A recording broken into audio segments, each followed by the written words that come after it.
Welcome to MIA Minutes. I'm Joe Spiatko, Public Information Officer at the Maryland Insurance Administration, and your host. Let's talk floods. Did you know some insurance policies can cover up to $1,000 before the floodwaters rise? Let's find out more by welcoming in Maryland Insurance Commissioner Kathleen Barain. Oh, thank you, Joe. And I am so happy to be here today to kick off the MIA's new podcast program and share some practical information about an aspect of flood insurance that a lot of people don't know about. Okay, so let's dive right in. A homeowner might be entitled to reimbursement for money they spend before a storm hits for what's called flood loss avoidance. So, what is flood loss avoidance? Flood loss avoidance is kind of what it sounds like. These are actions that are taken right before a flood to protect property and minimize flood damage and losses to buildings and personal property. So, what kinds of costs are included in standard flood loss avoidance coverage? So the policies that you buy through insurance companies through the National Flood Insurance Program will cover up to $1,000 in reasonable expenses that you incur to protect your property and up to $1,000 to move your insured property away from a flood or imminent danger of a flood. So the key concept here in both of those situations is that there is imminent danger. To be eligible for reimbursement, the insured property you are protecting or moving has to be located in an area where there is already a general condition of flooding, or a government official has issued an evacuation order or another civil order for the community requiring measures be taken to preserve life or property from flooding.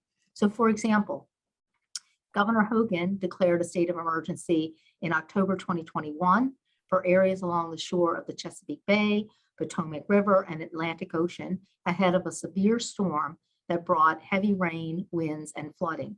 That's the kind of circumstance where, when that kind of order is issued, and you've heard that on the news, that means that you can trigger your right to go and protect your property and incur expenses to protect your property or move your property and get reimbursed from your insurer under that flood protection policy. So, what kind of property protection costs are eligible for reimbursement? So on the property protection side, things that are, think about, use your common sense, right? Things like property like sandbags, so including the sand to fill them, or fill dirt to create temporary levees, water pumps, plastic sheeting, lumber that's used in connection of any of these items where you are taking action to keep water out of your home in a flood situation. Can a policyholder claim expenses to move property to safety? Yes, absolutely. Flood loss avoidance coverage also includes up to $1,000 for the reasonable expense to move insured property in order to protect it from flood or the imminent danger of flood. So yes, that piece of equipment that's in the basement that is in danger of flooding, that piece of equipment can be moved, and that moving expense can be covered under the flood insurance policy. Is that $1,000 total for both kinds of expenses, or is it $1,000 each for property protection and for moving property to safety? It's each. So it's $2,000 total, up to $1,000 to move stuff if you have to move it, up to $1,000 total to protect things if you have to protect them. And if you have to both protect and move, you have $2,000 to work with. Okay, so in each category. Each category, got it. Are there specifics that a policyholder needs to know? Always. And a lot of this is really common sense, Joe. So first and foremost, always do what you need to do to safeguard your property and prevent loss for your own sake and for the sake of your family and your business. So that's always rule one. But second, for reimbursement purposes, remember, coverage kicks in when flooding has occurred in your area or there's a government order to evacuate or take some other action, as we just discussed. When those circumstances exist, remember, the costs you incur must be reasonable.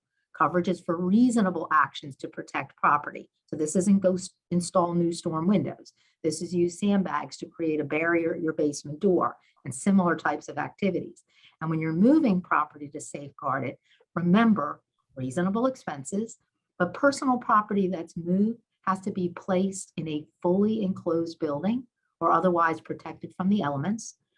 Any property that's already covered, so property that's already covered under your policy, including, for example, a movable home, that must be placed above ground level or outside the special flood hazard area.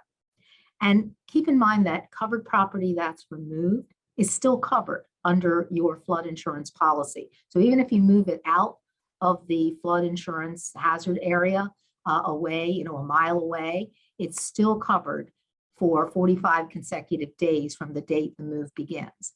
It's also important to mention that your deductible doesn't apply to this kind of coverage. So you have that $1,000 to move and that $1,000 to protect from $1. You don't have to pay any deductible before you can seek reimbursement for those costs.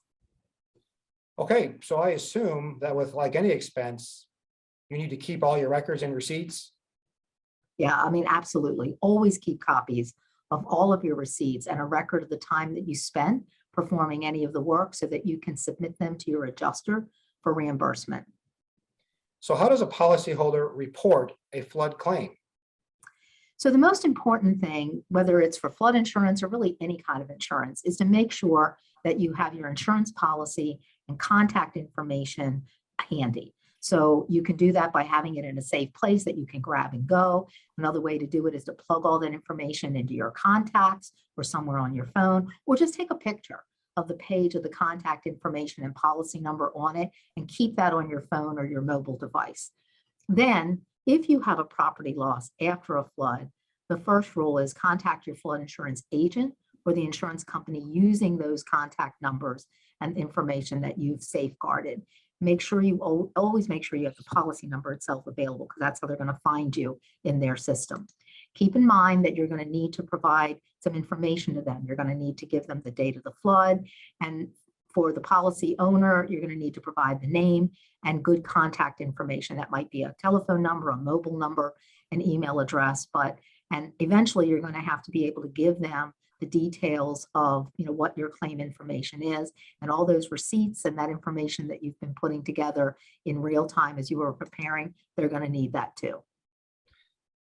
Well, thank you, Kathleen, so much for joining us today on the inaugural edition of MAI Minutes. And I guess we'll close here with asking if you have any final thoughts about flood loss avoidance. Well, just to say that taking the time to prepare for a flood now can save you, your family, and your business time, money, and stress. So talk to your agent or your insurer for more information on how to insure against flood loss, how to prepare your property to weather a flood, what to do when flooding has just occurred or is about to happen, and how to file claims for reimbursement. And I just want to say that to learn more about flood insurance and flood loss avoidance, visit floodsmart.gov. And don't forget that funds are available prior to flood waters rising to help you get prepared. Thanks again, Commissioner Brain, for joining us. Appreciate your time today.